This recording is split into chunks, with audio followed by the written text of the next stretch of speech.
At the dawn of the 20th century, 3.5 million people lived stacked against one another on a single archipelago so tightly that a few blocks of the Lower East Side held more inhabitants per square mile than any other piece of ground on the planet.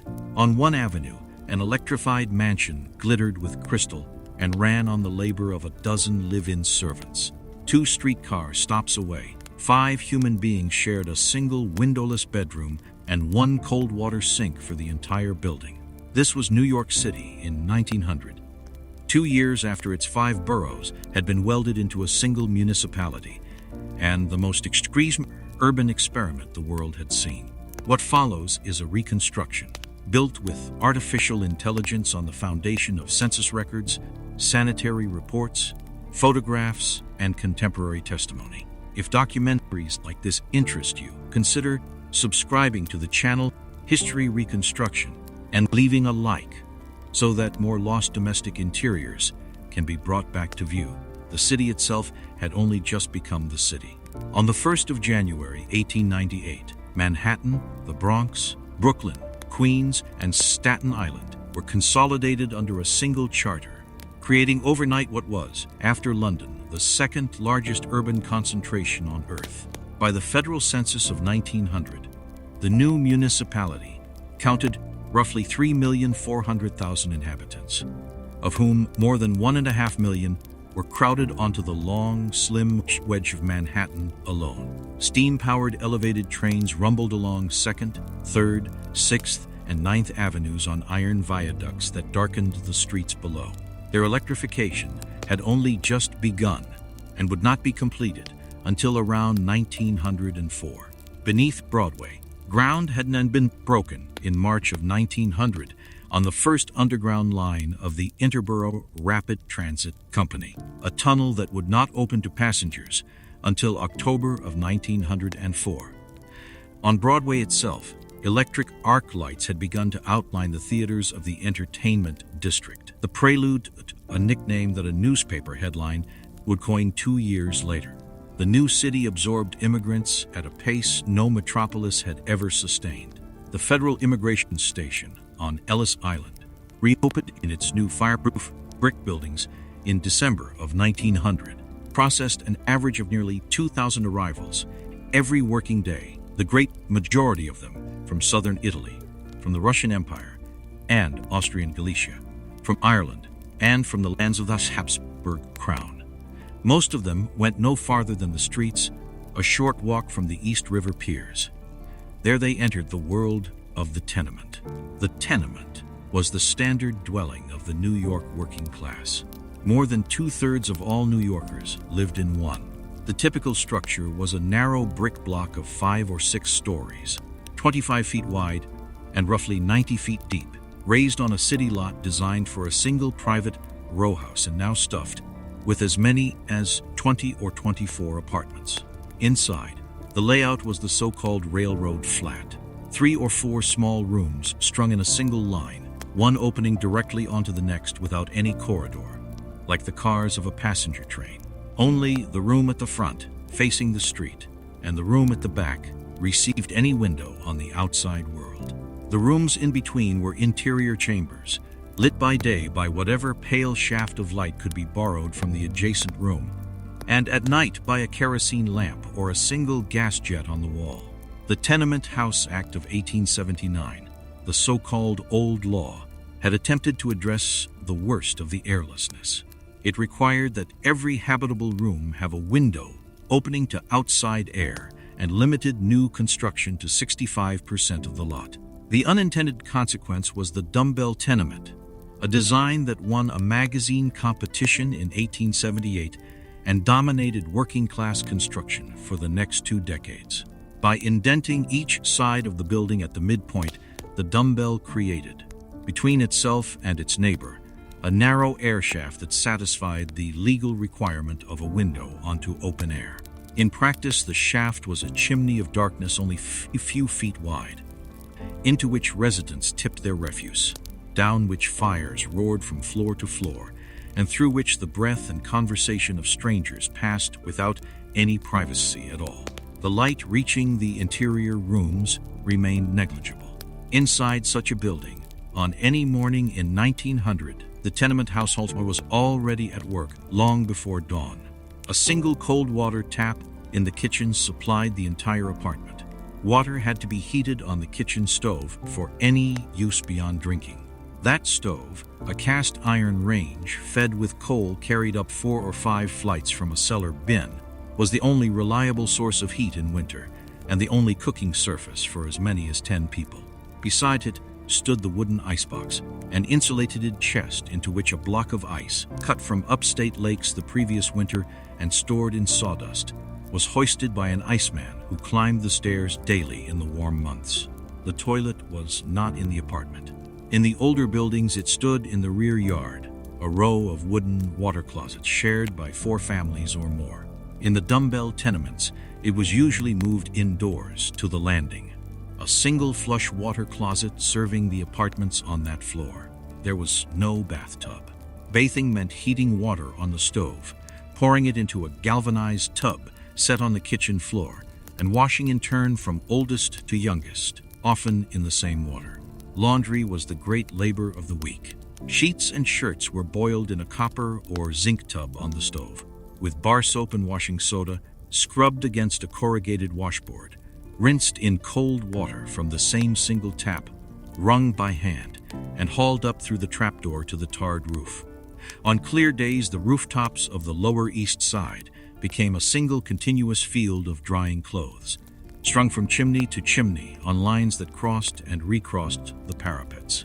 On the fire escapes bolted to every street facade, mattresses were aired, pickles were set out in stone crocks, and small children were tethered with cord so they would not pitch over the railing. The rhythm of the day was set by the garment trade and by factory labor. In the streets around Hester, Orchard, Essex, and Norfolk, 250,000 Jewish immigrants from the Russian Pale and from Galicia worked in the small contract shops of the needle trades, finishing trousers and shirtwaists at piece rates of a few cents per garment. Men and women left the flat before 7 in the morning, carrying a tin pail packed with the midday meal, usually bread, a piece of cheese or smoked herring, and an apple or a pickle. Breakfast was bread and coffee. Sometimes milk for the children when the milkman climbed the stairs. The principal meal of the day was eaten late in the evening, after the shops closed, at a kitchen table that doubled as cutting board, ironing surface, and, when the boarder went to bed, as bed. Several generations crowded around it, and very often a paying lodger, a single man, new to the city, who rented sleeping space in the front room and counted, in the household economy, as essential to making the rent. The rent itself, in 1900, ran between $10 and $15 a month for 3 rooms on the Lower East Side, a sum that consumed about a third of the income of a garment worker fortunate enough to be employed steadily. Most were not. The needle trades were seasonal. The docks and the construction sites laid men off without notice.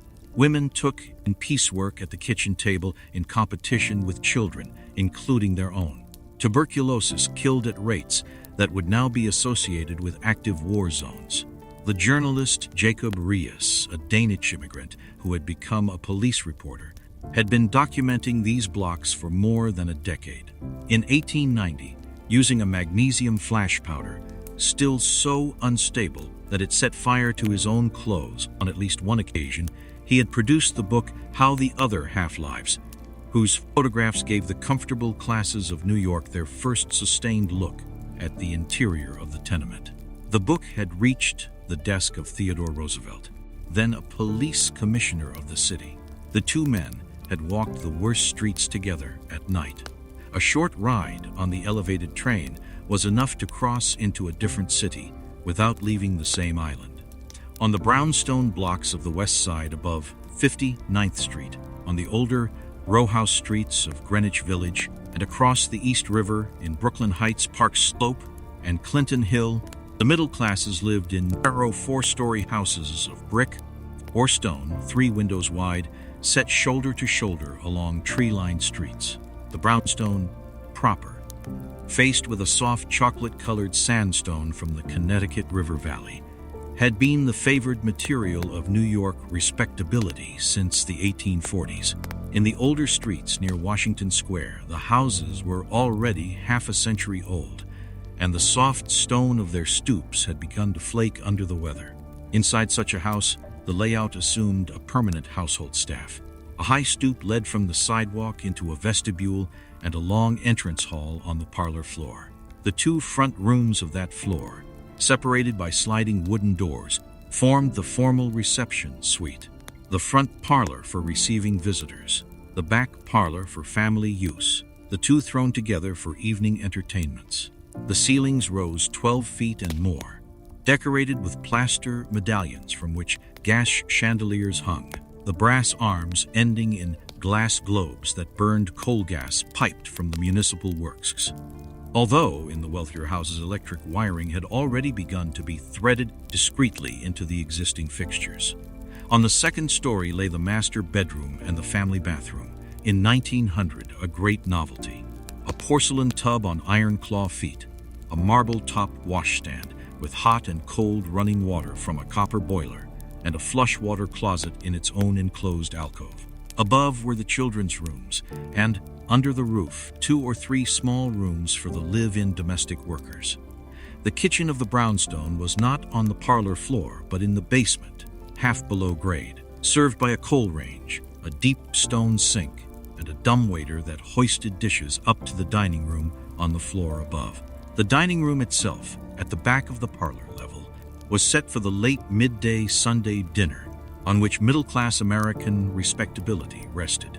A roast of beef or a leg of mutton, boiled potatoes, 2 or 3 boiled vegetables, a thick brown gravy, and to follow, a custard or a fruit pie of the kind that the cookbooks of Fanny Farmer and her contemporaries were standardizing into a national cuisine. The household was sustained by a live-in cook and a maid-of-all-work. In roughly 70% of cases, an Irish-born young woman who had come through Castle Garden or Ellis Island in the previous decade and who slept in a small unheated room 4 flights above the kitchen she ran. Her wages came to between $18 and $25 a month, plus room and board and a single afternoon off each week. Beyond the brownstone blocks, on the avenues facing Central Park, stood the great mansions of the very rich. On Fifth Avenue between 59th and 86th Streets, the Astors, Vanderbilts, and their peers had begun to abandon the brownstone for limestone palaces in the French Renaissance manner. Designed by McKim, Mead, and White, and by Richard Morris Hunt, these houses were among the first private residences in the city to be wired throughout for electric light from the moment of construction. Telephones hung in the butler's pantry. Speaking tubes connected nursery to kitchen. Central heating from a coal-fired boiler in the cellar warmed every room to a uniform temperature unknown in any tenement. Between these two extremes ran a single foodscape that fed them both, the pushcart markets of Hester Street, where the practice had begun in 1886, and where by 1900 more than 25,000 peddlers worked the city's streets, supplied the tenement household with fish, pickles, bread, herring, fruit, and any small object that could be carried on a wooden barrow. The German bakeries and butcher shops of Kleindeutschland, the older German quarter on the east side around Tompkins Squares, still produced the rye breads, sausages, and pastries of Central Europe, although the community was beginning to migrate north toward Yorkville on the Upper East Side. The oyster cellars of Canal Street and the Bowery, marked at street level by red muslin balloons lit from within by candles, still offered plates of oysters from the beds of the lower Hudson and Long Island Sound at 6 cents for as many as a hungry man could eat. The trade was already shrinking as pollution closed the harbor beds. But in 1900, New York was still pulling roughly 1 billion oysters a year from its waters. And along the new commercial streets of Lower Manhattan, a new institution had begun to feed the army of white-collar clerks pouring out of the insurance and banking offices at noon. The chain lunch counter, where a sandwich, a slice of pie, and a cup of coffee could be eaten standing at a marble counter for 15 cents in under 20 minutes. The contradictions of the city were not arranged in concentric rings, as in older European capitals, but laid side by side along the same avenue. On the same block where 5 members of a single family slept in a windowless inner bedroom of an old law tenement, the next building might house a German pharmacist or a Jewish dentist with 3 rooms of his own, a piano, and the use of an indoor toilet. A few hundred yards east, the harbor itself was lined with the masts of 3-masted schooners, still discharging coal and lumber. Change was already gathering at the edges. Ries's photographs had done their work on public opinion, and a new generation of reformers, among them Lawrence Vaylor and the Charity Organization Society, were preparing the legislation that would, on the 12th of April of 1901, become the new Tenement House Act, the so-called New Law. It would not retroactively demolish the dumbbell tenements that already stood, but it would forbid their further construction. From that date forward, every new tenement in the city would require an interior courtyard rather than an air shaft, an outward-facing window in every room, a flush water closet within each apartment, and running water at each sink. A new tenement house department was created to enforce these provisions. Within a decade, electricity would begin to displace gas even in the humblest kitchen, and the icebox would give way to the electric refrigerator. The first subway trains would emerge from the new tunnels in October of 1904, redrawing the geography of who could live where. But in 1900 itself, on the eve of that transformation, the New York household stood at a precise hinge in time. The long 19th century, with its coal stoves and gas jets, its ice blocks and wash tubs, its live-in maids and its porters, its air shafts and its brownstone parlors, was still the daily reality of every kitchen on the island. The modern American domestic interior, with its private bathroom, its electric light, its mechanical refrigeration, and its single nuclear family behind a closed apartment door, was being imagined for the first time in the offices of the reformers and the architects of the new law. The world it was about to replace was still wide awake, still cooking breakfast on coal stoves, still hauling water by the bucket up 5 flights of stairs, in the long, narrow, overcrowded, ingenious, and unsequal city that New York had only just become.